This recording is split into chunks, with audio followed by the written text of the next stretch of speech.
चलिए, अभी आपने इससे पहले पढ़ा धारा 308 एक्सटॉर्शन उद्दापन, और उसी क्रम में आगे बढ़ते हैं। भारतीय न्याय संहिता की धारा 309 परीक्षा की दृष्टि से भी इंपॉर्टेंट है। लूट, इंग्लिश में कहेंगे रॉबरी। तो कह रहा है सभी प्रकार की जो लूटें होती हैं वो या तो चोरी होती है या उद्यापन होता है।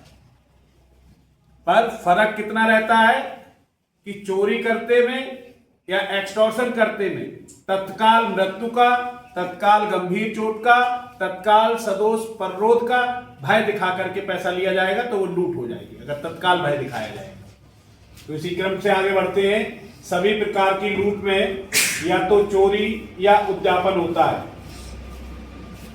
नंबर 2, चोरी लूट है। चोरी कब लूट हो जाएगी? यदि उस चोरी को करने के लिए या उस चोरी के करने में या उस चोरी के द्वारा प्राप्त की गई संपत्ति को ले जाने में या ले जाने का प्रयास करने में अपराधी उस उद्देश्य से जानबूझकर किसी व्यक्ति को मृत्यु, चोट,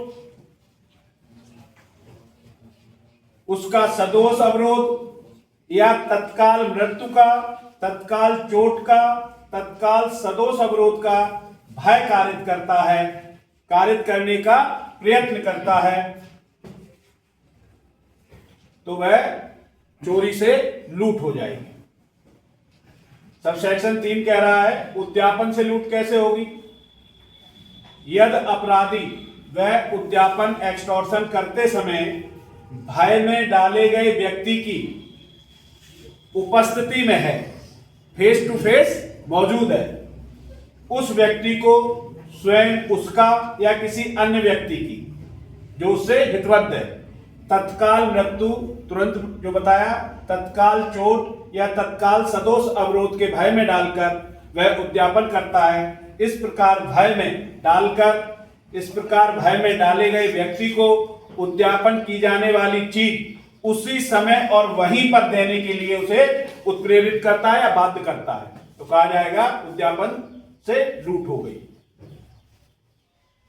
अब 309 की सबसेक्शन 4 में लूट के लिए दंड।